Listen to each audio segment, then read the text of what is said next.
तो hi friends मु पळे आसी बाड़ी को। तो बाड़ी रे मु सब कौन कौन परिया नउची देखंतु आपण माने आगो वीडियो देखुथबे हम बाड़ी सब की परिया लागिची। तो एठी बाईगण गछ को पळे आसी तो मते एठी बाईगण नबार अछि। मु एठी तो बाईगण तोली नेली दीटा ऑलरेडी आपण माने देखुथबे एटा कोळा बाईगण आ कंटा बाईगण। ए बाईगण ले मुंडी रे ना कंटा थाए बड़ बड़ साइज रे आपण माने देखि पाथबे कंटा भी मते देखाउछ मो हाथ रे फुटी जाउ थाए तथापि मु देखो थाए आपण माने को वीडियो रे। तो एठी बाईगण तो एठी मु किछि पूर्वर किछि भेंडी तोली नेथिली। तो एठी बाईगण भेंडी आ हम बाड़ी रे बहुत बड़ बड़ मोटा मोटा साइज से पुई हेजी आ एई पुई ना कंकड़ा तरकारी माछ तरकारी पके खाइबा बहुत ही बढ़िया टेस्ट लागुची। तो भाबिली चलंदु पुई मध्ये नै जिबा गोटे। तो एठी मध्ये हम गोटे मोटा साइज रो पुई देखि कि नै आसली बाड़ी रो।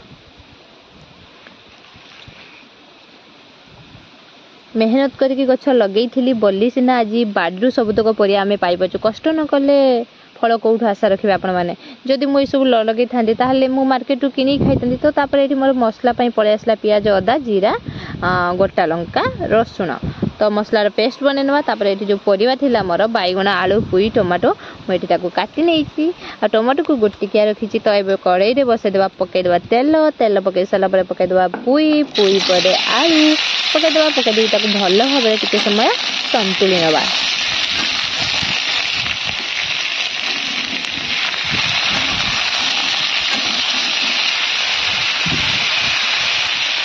तो ये आम स्वाद अनुसार हलदी लुण पकईना और फुटा पे छदा से फुटी आसला आम से बायन ऐड करवा। देखो मु बाड़ी रे गछ लगे बोली छोटू ताकू माने खत दियो सार दियो देकी छोटू बड़ करी बोली सिना आज जाऊँगी बाड़ी जेकोसी परिवा मत दरकार मुझे जाइए तोलिकी नहीं आसुच्छी। आप मैंने प्रायतः सब भिडियो मोर देखिए मु बाड़ी परिवा तोलिकी आनी करे। आगुरी ना मो माँ देह भल थिला बेले आम घरे आम बाड़ी बहुत सारा परिवा चाष हुए।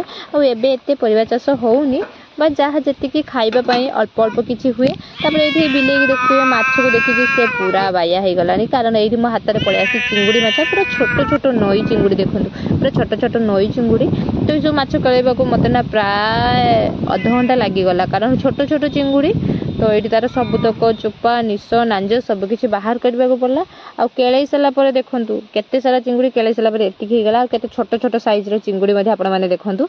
तो ये मुझे सबुतक चिंगुड़ी की केलई पोखर धोईकी नहीं पलि आसला मुझे कड़ाई तेल पकईली चिंगुड़ी पकईनेली। एबे से हलदी लुण पकईकी चिंगुड़ी की भल भाव में भाजी नबा। आपड़ चाहिए भल भाव में भाजी पारे ना आपण मैंने जदि आपन को टिके हार्ड करके चिंगुड़ी भाजी पारे ना टिके नरम करके भाजी पारे जो हिसाब से आपन को चिंगुड़ी दरकार। तापर ये मुझे कड़ाई तेल पकईली जो मसला रखी से पकई नबा। ये मोर परिवा सीझा सरी चिंगुड़ी सन्तुला देखिपारे। तो ये तेल पकई सारा पियाज पकईदेली। एबे पियाज पकई सारापर एठिरे मु कलर लंका ऐड कली कलर पाई। तापर जो मसला रखी से सब मसला मुझे पकई नेली आ ताकू भल भाव में मिक्स कली। तो मिक्स करली देख मसलार आमर तेल छाड़ी गलानी। तापर मुझे धनिया पाउडर पकई नेली। एबे जो टमाटो काटिक रखी ताकू ऐड करनेली। एबे ताकू भल भाव में मिक्स करनवा जेपरि आमर टमाटो सीझी आ मसला सहित मिसी जीवो। तो केते यामी देखा जाउछ ना खाइबा को आपण माने सतरे आपण माने बिलीव ही करि परिबेनी माने तरकारी बहुत ही बढ़िया थिला आ खाइबा को बहुत ही टेस्ट थिला। तापर एटी मु जो चिंगुड़ी सब भाजी के रखथिली से सब चिंगुड़ी मसला रे पकई टिके भल भाबरे कसी नेली।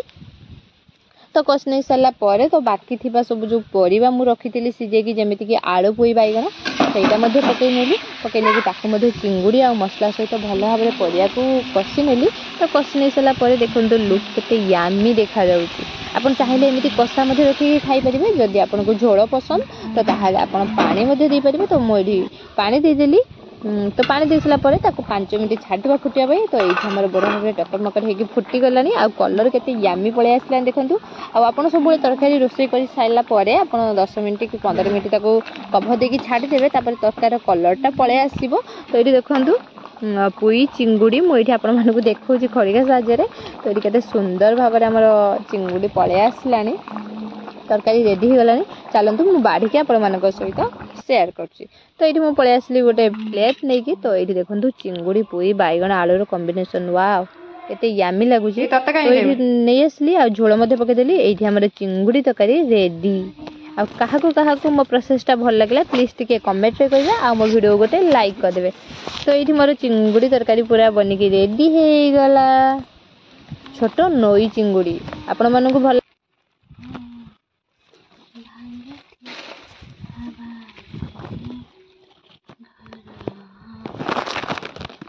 चोरी है।